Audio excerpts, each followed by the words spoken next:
Roma, 30 ottobre. Mentre è in corso la polemica tra Anquetil e Luci per il riconoscimento del record dell'ora stabilito dal francese Alvigorelli di Milano, ma non omologato perché Anquetil ha rifiutato l'esame antidoping, il belga Ferdinand Braque fa il suo tentativo all'Olimpico.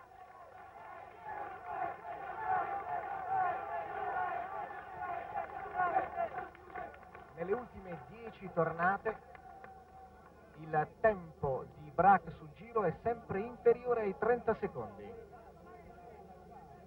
Attenzione,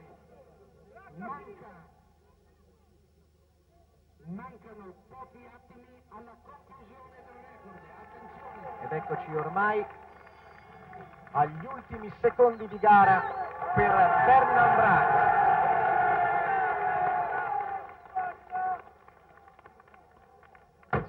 Ed ecco che in questo momento è terminata l'ora di Ferdinand Braque. Ferdinand Braque è il nuovo recordman mondiale. Il nuovo primato è di chilometri 48 e 93 metri. Per la prima volta è superato il muro dei 48 orari.